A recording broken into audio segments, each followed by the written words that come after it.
الشيطان الرجيم بسم الله الرحمن الرحيم إن الحمد لله نحمده ونستعينه ونستغفره ونعوذ بالله من شرور أنفسنا وسيئات أعمالنا من يهده الله فلا مضل له ومن يضلل فلا هادي له أشهد أن لا إله إلا الله وحده لا شريك له وأشهد أن محمدا عبده ورسوله يا أيها الذين آمنوا اتقوا الله حق تقاته ولا تموتن إلا وأنتم مسلمون يا أيها الناس اتقوا ربكم الذي خلقكم من نفس واحدة وخلق منها زوجها وبث منهما رجالا كثيرا ونساء واتقوا الله الذي تساءلون به والأرحام إن الله كان عليكم رقيبا يا أيها الذين آمنوا اتقوا الله وقولوا قولا سديدا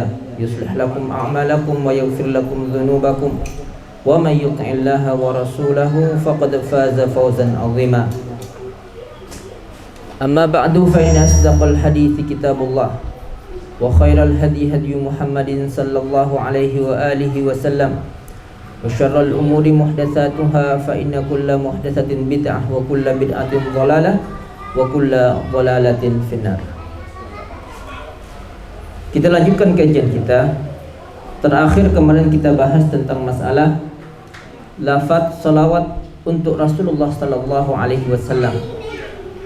Sebagaimana telah kita bahas pada hadis yang kemarin, bahwasanya para sahabat Rasulullah sallallahu alaihi wasallam bertanya kepada Nabi sallallahu alaihi wasallam bagaimana ucapan salawat yang harus mereka baca saat mereka sedang salat. Fa kaifa nusalli 'alaika idza nahnu shallaina 'alaika fi salatina ya Rasulullah, bagaimana kami akan bersalawat kepadamu, bagaimana lafaz apa yang harus kami baca untuk membaca salawat atas kamu di dalam salat kami. Maka Rasulullah sallallahu alaihi wasallam mengajarkan mereka, qulu, katakanlah, Allahumma salli ala Muhammad wa ala ali Muhammad kama sallaita ala Ibrahim wa barik ala Muhammad wa ala ali Muhammad kama barakta ala Ibrahim fil alamin innaka Hamidum Majid. Adapun lafaz-lafaz yang lain Pak yang sama-sama sahih dari Rasulullah sallallahu alaihi wasallam itu pun boleh untuk kita baca. Kemudian setelah kita membaca salawat,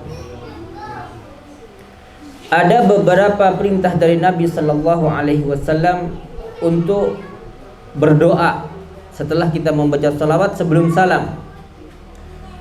Berdasarkan hadis an Abi Hurairah radhiyallahu taala anhu qala Rasulullah sallallahu alaihi wasallam, idza tashahhada ahadukum falasta'idz billahi min arba'in. Apabila salah seorang di antara kalian telah membaca tasyahud, maka hendaklah dia berlindung kepada Allah dari 4 hal. Jadi doa ini Pak kita baca setelah tasyahud sebelum salam. Artinya masih di dalam salat. Allahumma inni a'udzubika min azabi jahannam wa min azabil qabri wa min fitnatil mahya wal mamat wa min syarri fitnatil masihid dajjal. Dia mengatakan, Allahumma ya Allah, inni a'udzubika min azabi jahannam. Aku berlindung kepada Engkau ya Allah min azabi jahannam, dari azab neraka jahannam, wa min azabil qabri, dan aku berlindung kepadamu ya Allah dari azab kubur, wa min fitnatil mahya wal mamat, dan dari fitnah kehidupan dan kematian. Fitnah kehidupan itu Pak, semua cobaan yang kita hadapi saat kita hidup di dunia. Fitnah syahwat, fitnah kebodohan, fitnah tidak sabar menghadapi masalah, menghadapi musibah, itu merupakan fitnah. Kita berlindung kepada Allah Subhanahu wa taala dari fitnah dunia. Wa min syarri fitnatil masihid dajjal, dan aku berlindung kepada Engkau ya Allah dari kejahatan al-masih ad-dajjal. Jadi kalau kita selesai sholat Pak, disunahkan untuk membaca doa ini. Sebenarnya Pak, setelah kita selesai sholat sebelum salam, kita disunahkan untuk membaca, untuk berdoa kepada Allah dengan doa apapun yang kita inginkan. Itu disunahkan. Cuma doa ini lebih ditekankan lagi, karena Rasulullah Sallallahu Alaihi Wasallam memerintahkan kita setelah kita selesai salam untuk berlindung kepada Allah dari empat hal. Kemudian hadis berikutnya, wa Nabi Bakr As-Siddiq radhiyallahu taala anhu annahu qala li Rasulillah sallallahu alaihi wasallam, dari Abu Bakar As-Siddiq radhiyallahu taala anhu, dia berkata kepada Rasulullah sallallahu alaihi wasallam, "Allimni du'aan ad'u bihi fi salati." Ya Rasulullah, ajarkanlah aku sebuah doa yang akan aku baca doa itu ketika salat. Qala, maka Nabi berkata, "Qul," katakan hai Abu Bakar, "Allahumma inni zalamtu nafsi zulman katsira." Ya Allah, sesungguhnya aku telah menzalimi diriku dengan kezaliman yang sangat banyak. Wala yaghfirudz dzunuba illa anta, dan tidak ada yang bisa mengampuni dosa selain Engkau ya Allah. Faghfirli maghfiratan min indik, ya Allah, ampunilah aku dengan ampunan dari sisimu, warhamni, dan rahmatilah aku, innaka antal ghafurur rahim, sesungguhnya Engkau adalah Maha Pengampun lagi Maha Penyayang. Jadi termasuk apa Pak ya?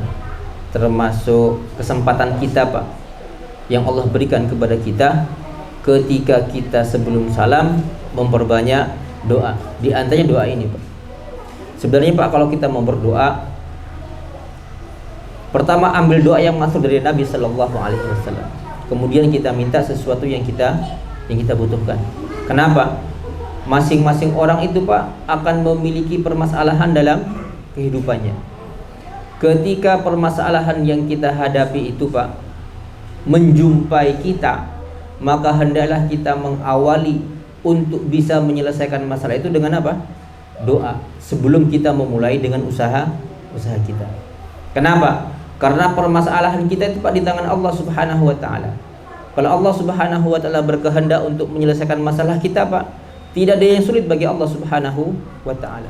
Tapi sebaliknya Pak, kalau kita menghadapi masalah dan masalah itu Allah kehendaki untuk tidak dimudahkan oleh Allah Pak, maka kita tidak akan pernah menemukan masalah yang mudah. Kenapa? Karena Rasulullah Sallallahu Alaihi Wasallam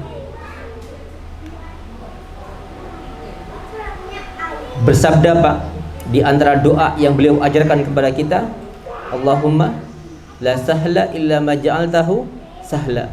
Ya Allah, tidak ada perkara mudah kecuali sesuatu yang Engkau bikin mudah. Wa anta taj'alul hazana idza syi'ta sahla. Dan Engkau ya Allah Maha mampu untuk menjadikan masalah yang sangat pelik, yang sangat berat untuk bisa menjadi mudah. Berapa banyak Pak orang yang menghadapi masalah besar, setelah dia berdoa kepada Allah Subhanahu wa taala, ia mendapati masalah yang ia hadapi mudah, ringan untuk dia hadapi. Oleh karena itu Pak, sebagai wujud penghambaan kita kepada Allah Subhanahu wa taala, kita hendaknya apa? Sering-sering meminta kebutuhan kita kepada Allah Subhanahu wa taala sebelum kita mendatangi makhluknya. Karena itu merupakan wujud Pak dari doa yang kita baca tiap hari, iyyaka na'budu wa iyyaka nasta'in.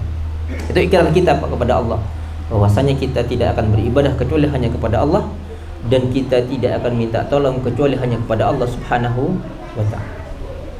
Kemudian Pak, kalau kita berdoa kepada Allah Subhanahu wa ta'ala, doa itu Pak, doa itu permintaan kita kepada Allah.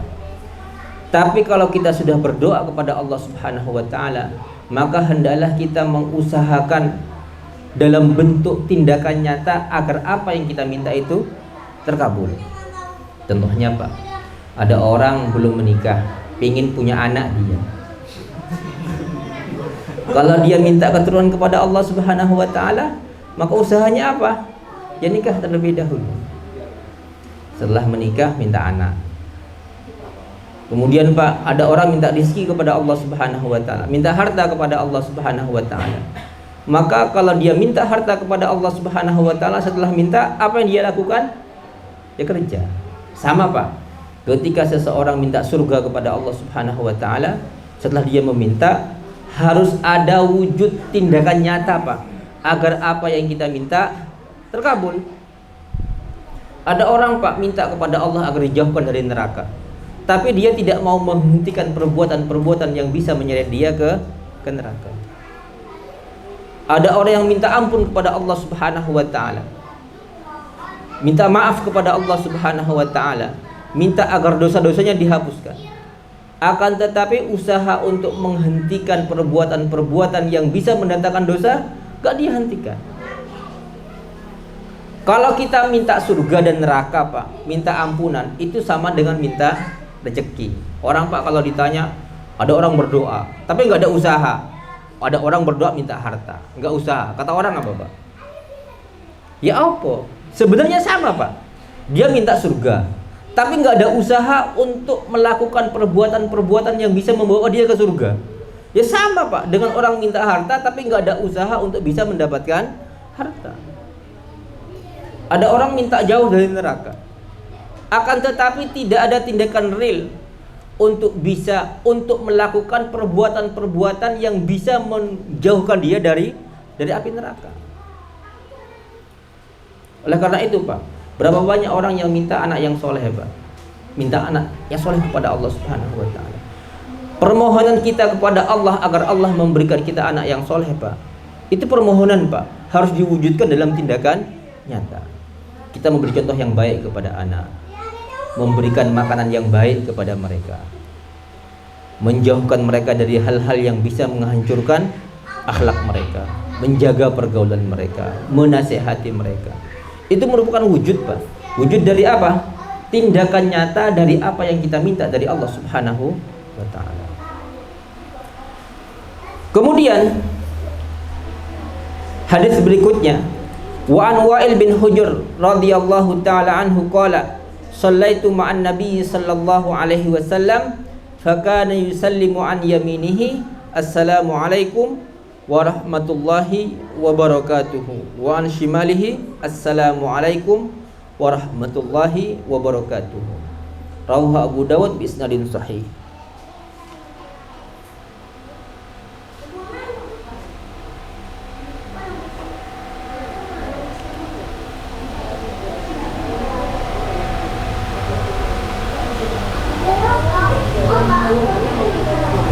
Dari Wa'il bin Hujr radhiyallahu ta'ala anhu qala, aku salat bersama Nabi sallallahu alaihi wasallam.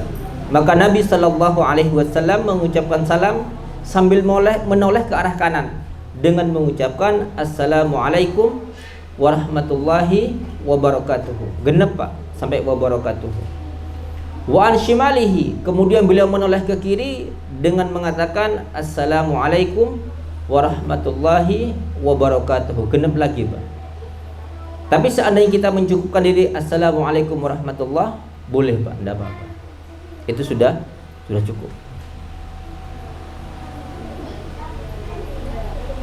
Kemudian Pak, untuk masalah salam, ada yang mengatakan salam itu yang wajib cuma yang pertama. Wajib yang salam pertama Pak. Yang kiri hukumnya sunnah. Ada yang mengatakan dua-duanya wajib. Maka kita harus berhati-hati Pak. Kadang-kadang ada orang Pak, ketika dia masbuk, imam salam pertama langsung berdiri dia Pak. Untuk menghindari khilaf Pak, jangan. Tunggu imam salam kedua baru naik. Tunggu imam salam kedua baru naik. Kadang-kadang ada Pak, imam Pak yang setelah salam pertama langsung berhenti dia. Langsung putar dia tanpa salam yang kedua. Karena memang dia berpendapat apa? Yang wajib itu salam yang pertama, yang kedua hukumnya sunnah. Dan ini dalam mazhab Syafi'i rahimahullah.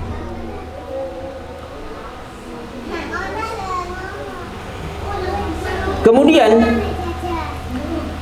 Wa anil Mughirah bin Syu'bah radhiyallahu ta'ala anhu anna an-nabiy sallallahu alaihi wasallam kana yaqul fi duburi kulli salatin maktubatin la ilaha illallah wahdahu la syarikalah lahul mulku wa lahul hamd wa huwa ala kulli syai'in qadir.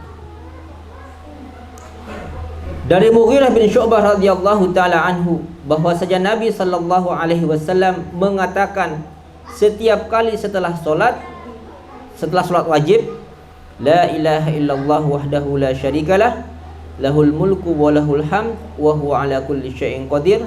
Allahumma la mani'a lima a'taita wa la mu'tiya lima mana'ta wa la yanfa'u dzal jaddi minkal jaddu.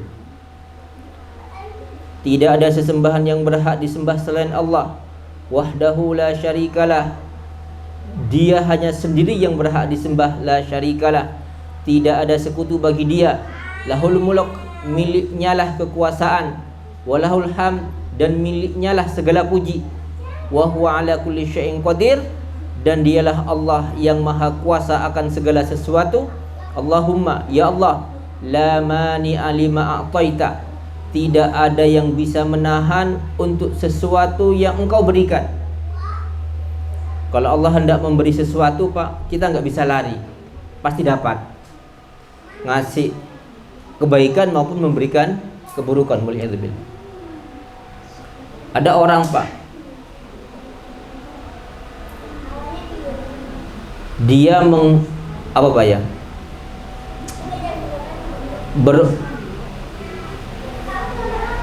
ia melakukan sesuatu, berdagang, Pak.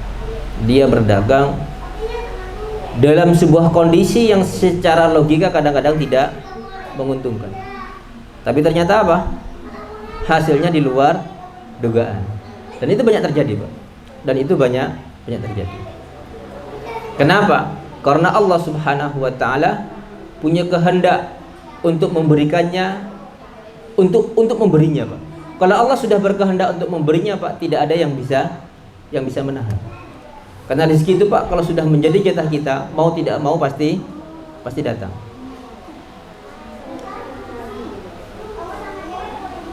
Subhanallah, Pak.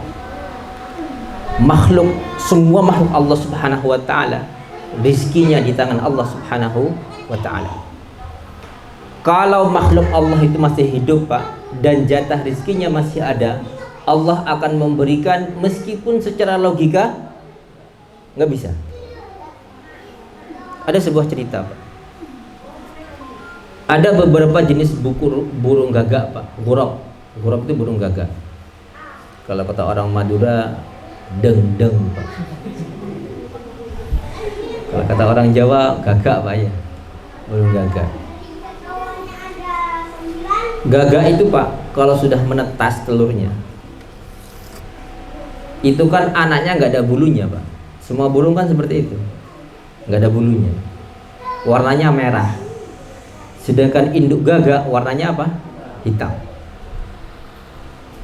Gagak itu, Pak, beberapa jenis gagak itu kalau sudah menetas, Pak, dia itu terheran-heran melihat anaknya, kok warnanya merah, sedangkan dia warnanya hitam. Itu nggak dikasih makan sama dia, Pak. Nggak dikasih makan. Semua jenis burung seperti itu, jenis gagak itu nggak dikasih makan sama dia, karena induknya nggak percaya kalau itu anaknya, Pak. Tapi nggak ditinggal sama dia, subhanallah.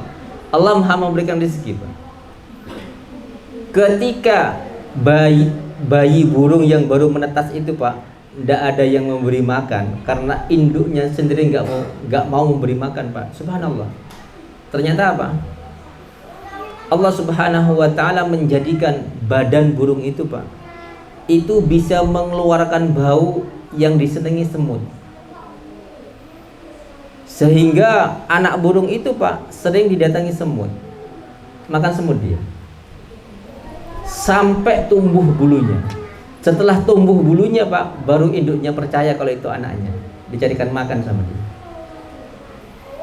Setelah induknya mencarikan makan, Pak, subhanallah, ternyata apa?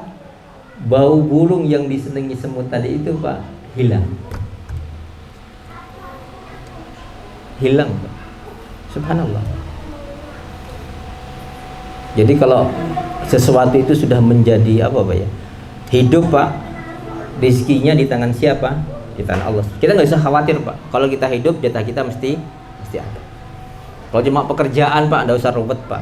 Kalau kata orang Madura Pak, cek ada yang endi tabu, masa tak ala aku katanya.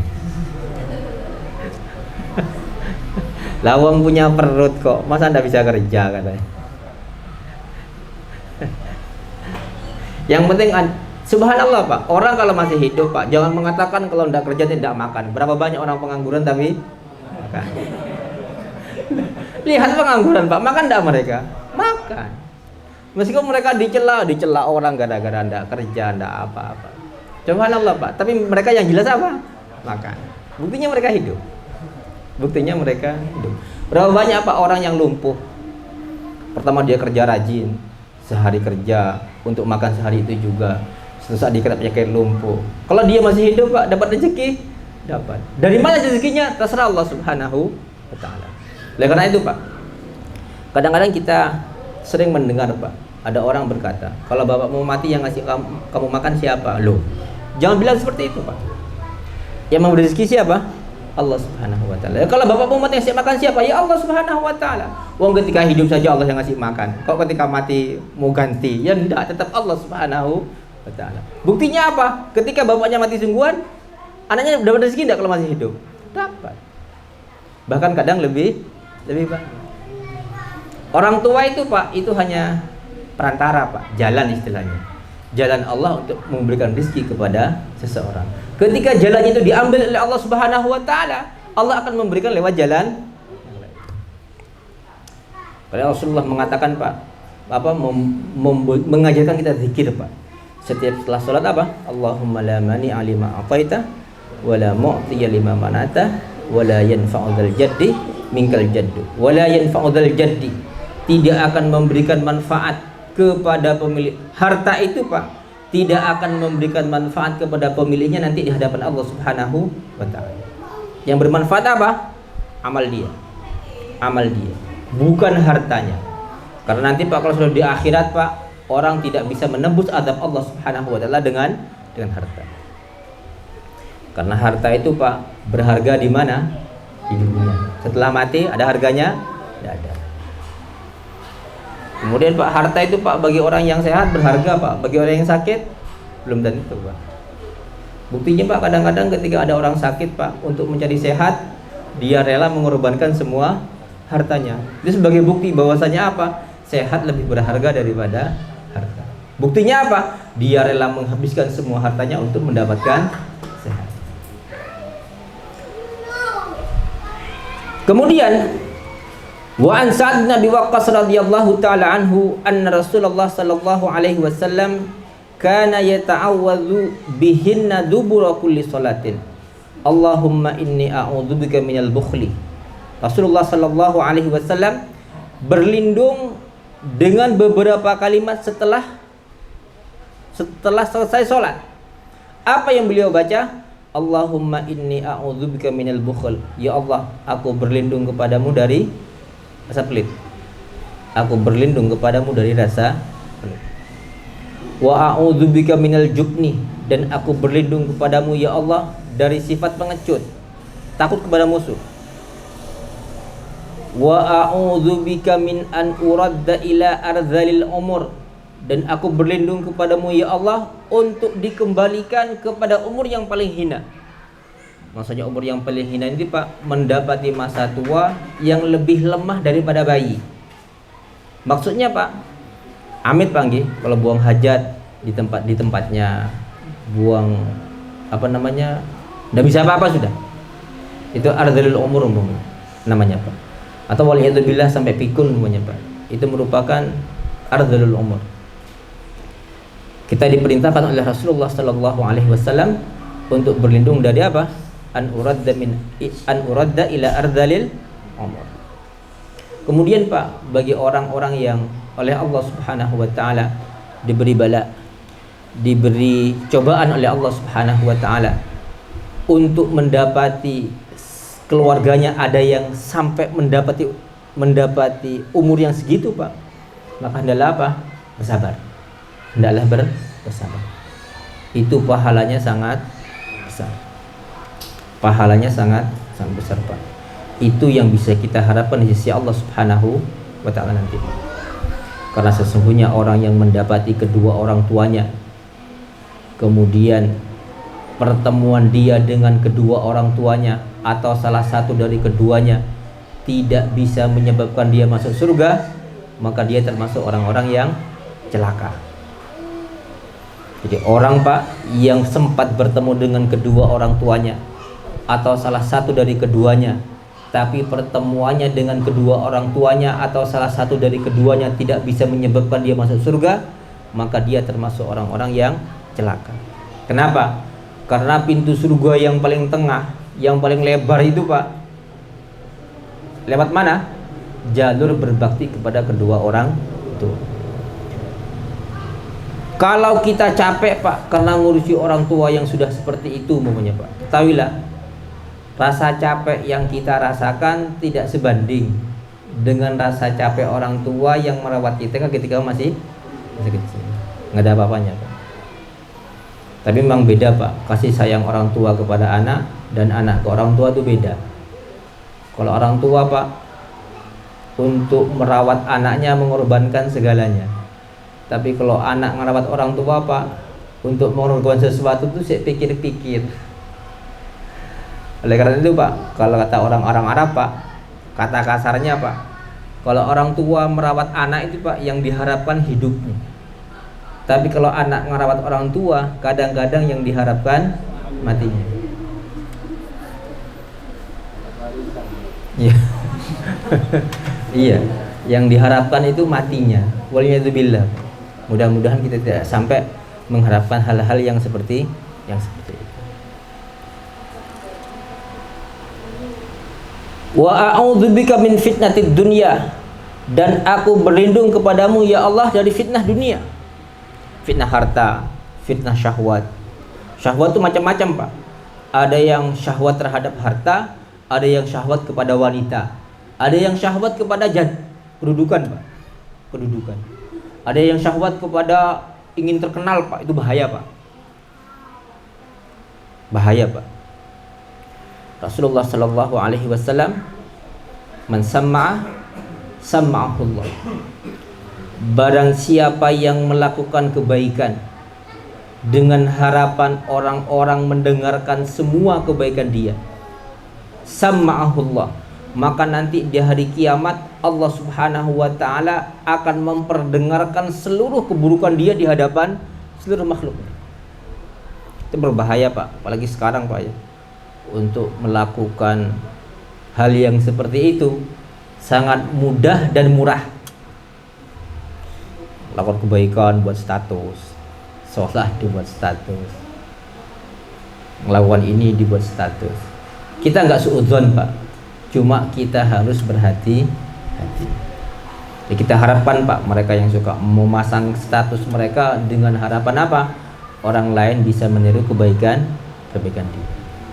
Cuma kalau kita berbuat baik Pak, kalau kiranya kita tidak bisa menjaga niat kita, maka ahsannya dan selamanya diapakan? Ditutupi. Karena apalagi sering mendapatkan pujian Pak ya. Hebat kamu. Apik kamu. Itu bahaya Pak malah Pak. Para sahabat dahulu Pak, kalau melakukan kebaikan itu Pak, banyak yang tidak tahu Pak kalau dia melakukan kebaikan. Taunya kapan? Setelah mati.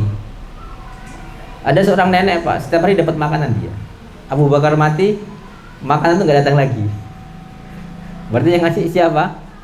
Abu Bakar. Dan itu banyak dilakukan para sahabat terdahulu.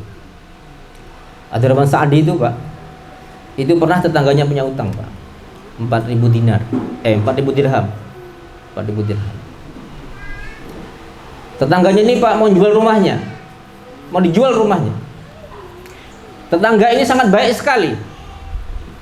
Akhirnya Abdurrahman Sa'di tanya, kenapa kamu jual rumahmu? Saya punya utang Syekh. Berapa? 4.000 dirham. Jangan kamu jual rumahmu. 4.000 dirham dikasih, lunasi utangmu. Ini, rumahmu jangan dijual. Kenapa? Tetangga baik, Pak. Eman kalau dia pergi. Cari tetangga yang lain. Ya kalau yang beli orang baik, Pak. Kalau yang beli orang buruk gimana? Karena itu, Pak, cerita seperti ini, Pak, di generasi salaf dahulu itu banyak sekali, Pak. Bukan cuma Abdurrahman Sa'di, banyak sekali, Pak. Jadi para ulama dahulu itu, Pak, rela mengeluarkan uang banyak demi mempertahankan seorang tetangga. Dan Abdurrahman Sa'di orang yang mengalami ini, Pak, yang cerita, Pak. Tapi ceritanya kapan? Setelah Abdurrahman Sa'di meninggal. Subhanallah, Pak. Ini merupakan sebuah usaha, Pak, agar jangan sampai amal kita tercampuri dengan riya. Karena sebesar apapun sebuah amalan, kalau disisipi oleh rasa riya, Pak, amalan itu akan ditolak oleh Allah Subhanahu wa ta'ala. Wa a'udzubika min azabil qabr, dan aku berlindung kepadamu ya Allah dari azab kubur. Kemudian wa an Thauban radhiyallahu taala anhu qala kana Rasulullah sallallahu alaihi wasallam idzan sarafa min salatihi istaghfara thalathan. Adalah Rasulullah sallallahu alaihi wasallam apabila telah selesai salat beliau beristighfar 3 kali. Jadi urutannya, Pak, setelah salam selesai astagfirullah, astagfirullah, astagfirullah. Beliau mengatakan Allahumma antas salam wa minkas salam tabarakta ya dzal jalali wal ikram. Allahumma la mani'a lima a'taita wa la mu'tiya lima mana'ta wa la yanfa'ul jaddi minkal jadd.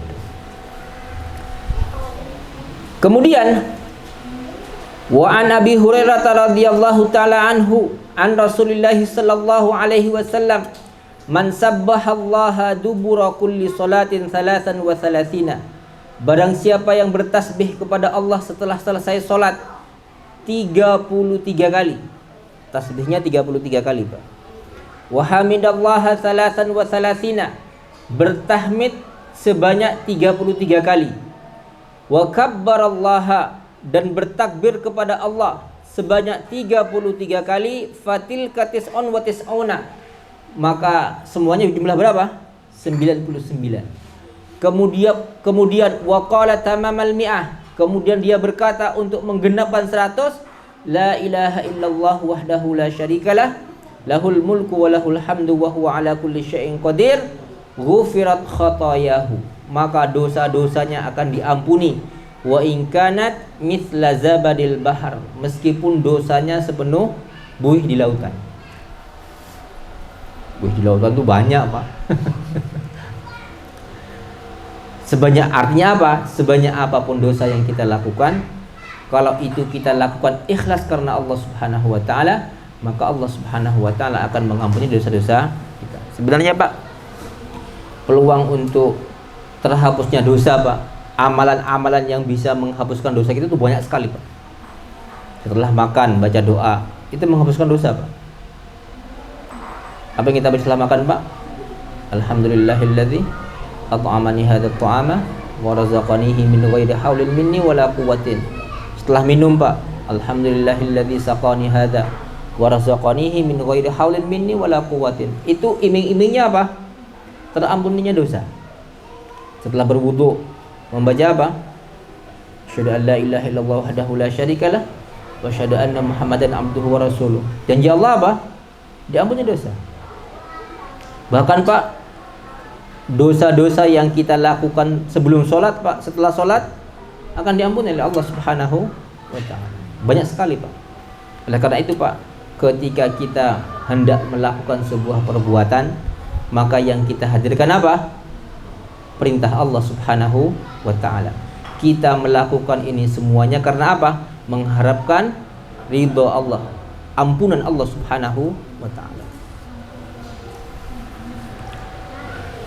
Kemudian wa an Mu'adz bin Jabal radhiyallahu taala anhu anna Rasulullah sallallahu alaihi wasallam qala lahu usika ya Mu'adz, aku berwasiat kepadamu hai Mu'adz, la tada'anna dubura kulli salatin an taqul, janganlah engkau meninggalkan untuk membaca setelah selesai sholat, Allahumma a'inni, ya Allah bantulah aku, ala zikrika, untuk mengingat kamu. Berzikir kepada Allah itu Pak, zikrullah itu Pak, bisa dengan lisan, bisa dengan perbuatan. Kalau dengan perbuatan bagaimana? Kalau kita berbuat Pak, yang kita iling-iling apa? Hukum Allah Subhanahu wa ta'ala. Oh ini halal, teruskan. Oh ini haram, tinggalkan. Itu merupakan bagian dari zikir kepada Allah Subhanahu wa ta'ala. Oh ini Allah perintahkan, kita laksanakan. Itu merupakan zikir kepada Allah Subhanahu wa ta'ala. Allahumma a'inni, ya Allah bantulah aku, ala zikrika, untuk mengingatmu, wa syukrika, dan untuk bersyukur kepadamu, wa husni ibadatik, dan bantulah aku untuk bisa baik dalam beribadah kepadamu.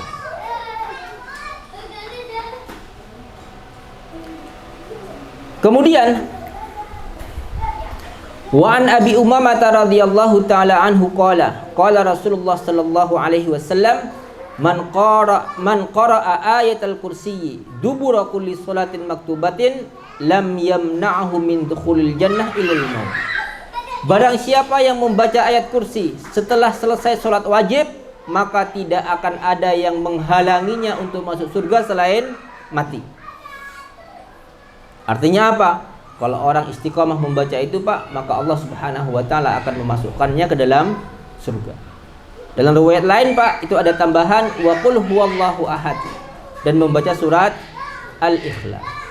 Jadi membaca ayat kursi Pak setelah selesai sholat, itu merupakan bagian dari sunnah Rasulullah sallallahu alaihi wasallam. Kemudian wa an Malik Ibn al-Huwairis radhiyallahu ta'ala anhu qala Rasulullah sallallahu alaihi wasallam sallu kama ra'aitumuni usalli. Ibnu Hajar rahimahullah mengakhiri memasukkan hadis ini Pak di belakang. Itu sebagai peringatan bagi kita bahwasanya ketika sholat kita harus sholat sebagaimana Rasulullah sallallahu alaihi wasallam sholat. Jadi tata caranya Pak, ojo karepe dhewe, ikuti sunnah Rasulullah sallallahu alaihi wasallam. Yang enggak ada jangan ditambahi Pak, yang ada jangan dikurang. Preskan Pak. Itu merupakan bagian dari bentuk baiknya kita dalam beribadah kepada Allah Subhanahu wa ta'ala. Karena ibadah itu Pak dikatakan baik jika memenuhi dua syarat. Pertama ikhlas. Yang kedua sesuai sunnah Rasulullah sallallahu alaihi wasallam. Ketika kita beribadah kepada Allah, niat ikhlas karena Allah, dan tata caranya sudah sesuai dengan sunnah, maka ibadah kita dikatakan ibadah yang baik. Karena perbuatan itu Pak yang dinilai oleh Allah bukan banyaknya, tapi baiknya. Karena itu Allah Subhanahu wa ta'ala mengatakan walladzi khalaqal mauta wal hayata liyabluwakum ayyukum ahsanu amala. Dialah Allah yang menciptakan kehidupan dan kematian untuk menguji kalian siapakah yang paling baik amalnya. Amalan itu Pak dikatakan baik apabila ikhlas karena Allah dan tata caranya sesuai dengan sunnah Rasulullah sallallahu alaihi wasallam. Insyaallah Pak, tinggal 2 hadis lagi. Insyaallah pekan depan Pak kita selesaikan 2 hadis tentang masalah sifat salat Nabi sallallahu alaihi wasallam. Aqulu qawli hadza wa astaghfirullah li wa lakum innahu al-ghafurur rahim. Subhanakallah bihamdika asyhadu an la ilaha illa anta astaghfiruka wa atubu ilaik. Assalamualaikum warahmatullahi wabarakatuh.